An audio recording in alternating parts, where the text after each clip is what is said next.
Hello everyone, hello again. Welcome to Moment with MindLeaps, and a conversation where we talk to people working in different art field and education, and they come here and share with us. And today I will be joined by Rebecca Davis.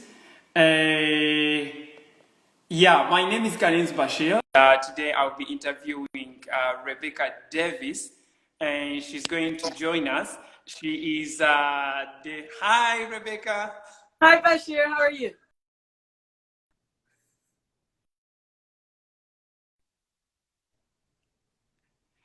Happy Thanksgiving. Oh, thank you so much. I know you don't celebrate in Rwanda, but sending you a Thanksgiving wish as well. Hey, thank you for joining us. When you joined, I was explaining that you are the founder and the executive director of MindLeaps, and you are also a Fulbright scholar to Russia, and you also hold a master's degree in international relations. And yeah, please welcome. And I say the audience say hello. And you forgot the most important part of my biography. I'm married to you. Yeah, that's true. Hi, Olivier. Hi, Olivier, and everyone. Hi, Mayu. they are saying hi. Rebecca, so please, before we start, I would like to ask you to share with us a little bit how you initiated this organization that is called MindLeaps. How did it start? Oh my goodness, it's a long story, but I know it's Instagram Live, so I can't be longer than 5 sentences for any response for a particular question. My dream was always to run a dance company and to be a choreographer. I just felt like there's so many stories and so many important issues that we can share through movement that we can't always talk about with words. And this quest to find social justice through the arts brought me to establish a dance company in Philadelphia. And that had the chance to have different projects in different communities around the world, which was my first chance to go to Rwanda, as well as other countries like Bosnia and Herzegovina and Guinea. And I think over time, I realized that the power of the model that we were starting to develop was more useful when it was being run in communities versus when it was being performed on stages with people buying tickets. That actually, sometimes the power of the arts doesn't have to be in the form of entertainment. It can be utilitarian in how we use it day to day. So that's what started the transition from being a professional choreographer and running a dance company to establishing the pedagogy and the principles behind what became MindLeaps. Wow. Thank you for sharing. MindLeaps style, where the answer to every question is wow. Yeah, I remember because I look back in the journey when I was in the university in the second year when you were in Rwanda, and we were invited to join the cultural exchange program, doing my first time ballet with you, Tracy, and Victor. So yeah, it's been a long journey. Your first time doing ballet, and my first time learning traditional. But I didn't really improve, but I'm still working on the arms.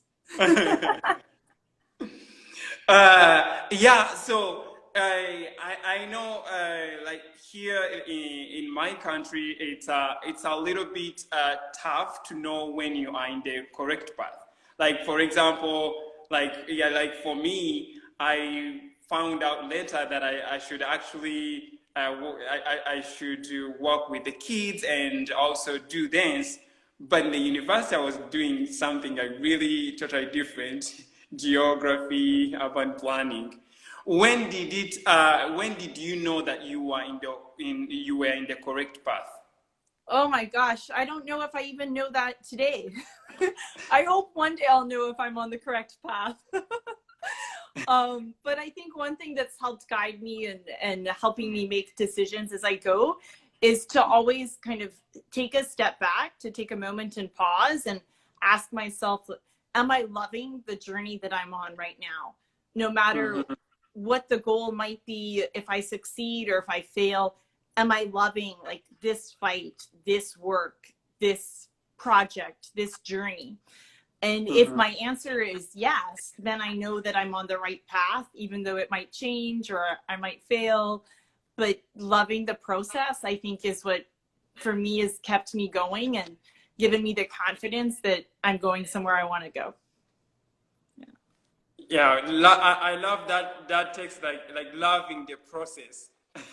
We all love the process, and some they may say like, oh, it's really tough, but it's also really not for everyone to say like, oh, to at the point like, oh, am I in the correct path or like not? So yeah, I think Yeah. that's that for everyone who is listening. Those are like the really really good question to ask.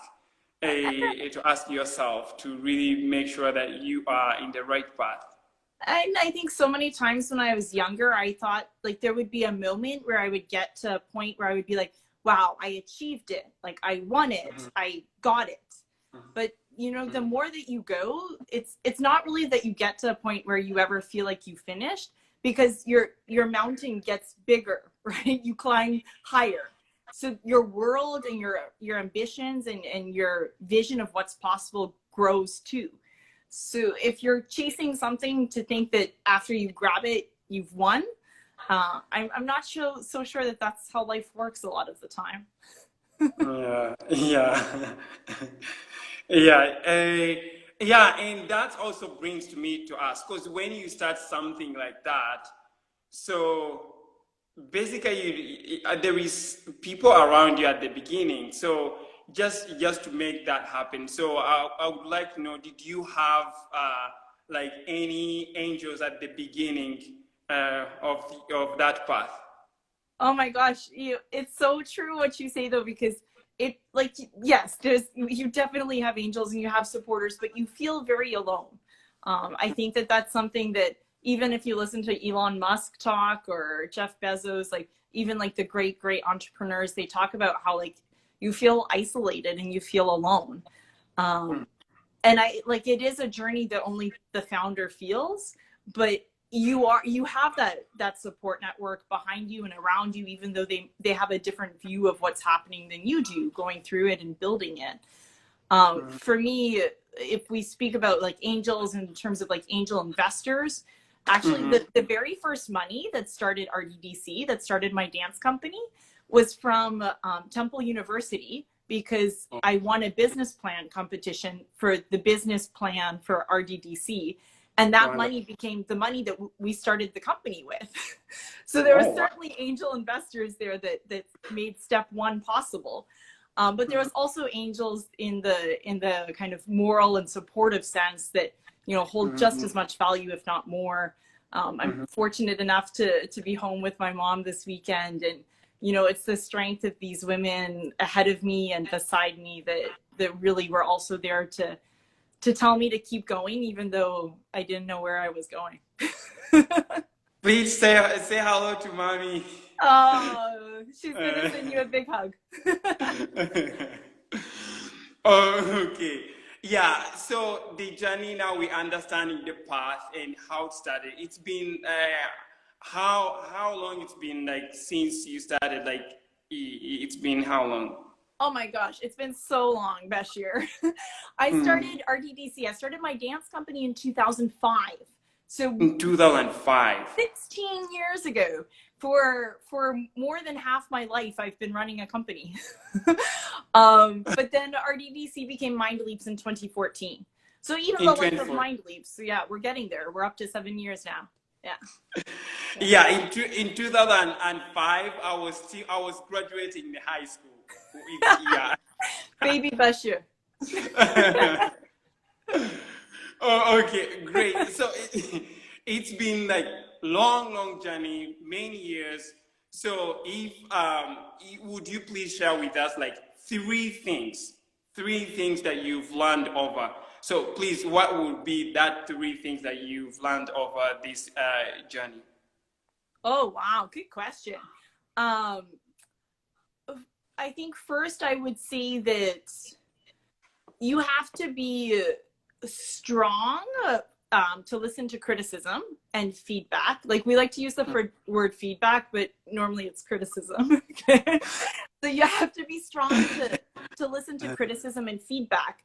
And although you may feel like you want to defend it or say like it's not really like that, actually, like, if you want to learn and you want to grow and you want to get as good as you can as fast as you can, there's something in that criticism that you can learn from and you can improve.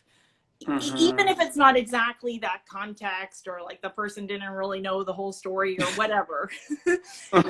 try as hard as it is, try to not fight back, try to accept it, like find what's inside it that you need and stick it in your learning toolkit, because you will grow faster. I think that's one thing. The second thing I would say, which is opposite to what everybody else says, completely opposite to what everybody else says, I would say do not always surround yourself by people who support you and love you. I think you need to be surrounded by people who support you and love you, and people who challenge you and question you. I think, especially if you're running an organization, you don't want all like-minded people. You want a mixture of opinions and ideas and feelings, like emotions.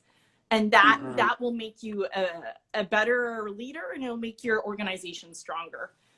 So yeah, despite what everybody says, I would say not just people who support you. And thirdly, I think, have a vision for what comes after you. Maybe that's just a testament to my age. But I think, if like the true success for me of entrepreneurship is if what you build exists after you. And there's not a perfect time to start to make that transition. You need to build what you're building with that idea from the beginning. Don't wait too long, because the more you build the generations around you and behind you, the stronger you will be to that point of sustainability. Yeah. Yeah. So much, Lan. Thank you so much for sharing. Now so you have me on my favorite topic, entrepreneurship. I can just go. You mentioned feedback. I also did see that like it's like one of the core value. I think I remember in Guinea when we were in the train the trainer, that actually what we really care about with the new trainers is just to listen to the feedback and then move on. which can be a tough things to take and do. So yeah. Totally agree. Yeah, Guinea has that lesson to learn. Yeah. Hello, going back to exactly the second point, if not the third point that you highlighted, having the vision. That is really, really very, very important, and for the organization, but also for someone who is really want to grow. What is your goal with MindLeaps? Yeah, my goal with MindLeaps is for this methodology that's at the heart of what we do. So this dance and data program that measures social emotional learning for vulnerable youth, at-risk youth. My true vision for MindLeaps is that this methodology is used around the world in places where youth are just not excelling at the speed or the pace that they should be for their community, and that's preventing them from becoming leaders or becoming integrated correctly in their environments. And that the methodology is so standardized that the data sets can be compared everywhere you are, and that the people who are teaching it to those kids are from the community and have experienced exactly what those youth have experienced. So it's a completely like peer-driven, community-driven model, but it's global in its reach. Yeah, that one is really very important. I mean, like also myself working on the field, so like people who really are in the community, grew up in these communities, understanding the challenges, those are like really actually the right people to really transform the community. Yeah, thank you. And that's what's like so cool about MindLeaps is you take something that's standardized and global because dance is relevant everywhere in the world with youth, and you take analytics, which helps us keep the quality standards and the rigor that makes something scalable. But then actually the people who are doing the implementation, the people who are touching those kids' lives, the people who are standing in front of those kids smiling and like waving their arms are people that are as local as you can get. And I think that blend of the international level with the local level is what's so powerful about MindLeaps. I see our community leaders and youth joining and waving from Guinea, North Macedonia, Rwanda, everywhere. Happy Thanksgiving, Tricia. In the US. Okay, like really great. So there is this standardized model, and of course with data, like to really evaluate and see the programming, and software, which is like really to be able to use the application software to see where and how these youth are improving. It's really, really, really very key, and also working with these communities. But that also brings something that I would really want to, it's not like really easy like to do all of these, and also working with these communities. What have been the challenges have you faced, like, being in the art, in dance and arts administration in general? Well, I'm certain that we don't have time for me to list all the challenges. But the core challenge at the heart of your question, Bashir, is that you're working in environments, the world is changing, which is great, but you're predominantly working in environments where artists want to be artists, and data scientists and engineers and mathematicians and IT people want to be with their computers. And here comes MindLeaps saying like, no, this is all the same world, right? That, if we're using arts, we're also using data. And if we're using data, it can be applicable to something as like emotional and ephemeral as movement, right? Which like once I've gone like this, and now that movement's gone forever, right? It's the kind of this counterbalance between like code, which can exist forever, and something that's so like intrinsic and organic.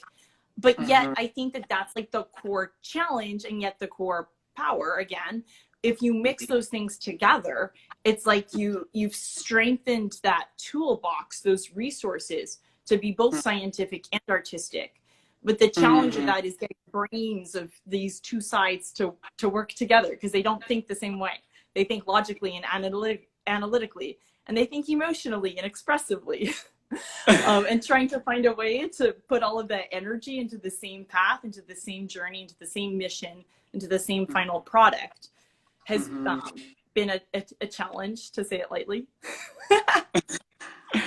It's lots of challenges, but again, that's why we are all here for. So basically finding solution to those challenges. Yeah. So really grateful for you sharing with us. And there is also something that I would also like to ask. From your perspective, like being the executive director, but particularly being the white director, but also having the organization that not only work in other countries, but also have more focus on Africa. How is it? Being in that position, and also really work to make sure that the community really is transformed. Yeah, great question. And I think it comes back to something that you said, Bashir, is that the power of it comes from the localization of it. And what's again different about MindLeaps is that it's international in its structure, like not necessarily org structure, but in its model, but it's local in its delivery. And I think that that's something that I've learned, and I've seen it in myself in countries where MindLeaps work, where I've lived there for a long time, where I speak more of the local language, where my roots are more connected to the people, the children, the leaders that we work with. Even like if I'm teaching the same MindLeaps class that everyone's teaching, I can feel that I teach it better. You know, when we have the chance to work with Americans back in this country, and you're an American working with those youth, there's a different level, a different connecting point when it's truly local. And I think that that's really the challenge of MindLeaps is, and for me personally as the leaders, the executive director, as you say, is to make sure that the people on the front lines and the people supported and that have the energy and the motivation and the heart and the strength and the resources to do that work are representatives of their communities. I see Olivia and Marte saying Jarama, which is thank you in Purani. So Jarama. Yeah, okay. I feel like I want to really keep on asking and trying to learn and understand. I hope you don't mind me continuing asking you, like, really. My pleasure. Okay, all right. Yeah, also, please, would you, so, you know, when you work, you know, with these years and everything, there is where you have, you know, different things, but also there is things that you have, you know, you have had to hold space for with MindLeaps. And what are those things?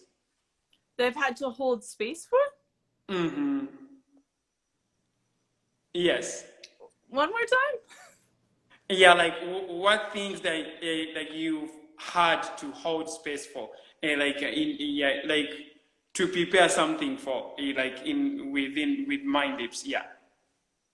Well, I think it's certainly, MindLeaps can be all-encompassing, as you might imagine, very immersive in shaping it, especially being in the middle of a growing organization, and a growing organization that is working across so many different cultures and so many different countries. So you can't hit a moment in time when the learning journey just kind of levels out. It's always steep, but I would almost prefer to say it's always vertical. So I think in terms of like holding space for things within MindLeaps, it you know, as an organization, it comes to the point of like holding the leadership strong at the country level, holding the connection strong between the leadership and how the organization views its future, and really making sure that kind of in each of the spaces that we work, that there's enough flexibility to accommodate for how these environments change and how the political structures change and the governments change, but also that the bond is tight enough to each other that we can keep on track and keep the vision going forward. True. Oh yeah, I think I have many questions, but we are running out of time. But let me ask you one last one question. Okay. And it's now end of 2021. So what should we as the year like goes to an end, what can we look forward to in MindLeaps? Well, some people will be disappointed because they've heard me say it before, but I can't help by being so excited by the fact that we are building our first center ever for MindLeaps in Guinea-Conakry. We are actually breaking ground. We're in the middle of working with engineers and designers to actually shape how this space should look like, you know, what the ceiling heights need to be for us to do all of these things that we've always wanted to do with our dance trainers and our youth, and to give the proper facilities to like allow the program to grow. And as my fellow comrade would say, with Lamar and I talk about how this becomes then the blueprint for the future for all of our countries and all of our programs, and what's possible for us to obtain and achieve when we actually have this physical area that's created with the heart and the passion of MindLeaps as our facility to build this program. Yeah. So very exciting in 2022. Besnik, you are invited to come to Guinea to see the new center. Bisnik, we'll send Rajab with you.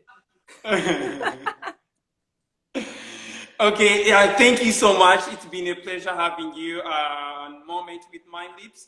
So thank you so much. And we can't wait to talk to you again. Thank you so much. My pleasure to share some of my ideas and thoughts around MindLeaps and to work with you each and every day, Bashir. Merikozichane.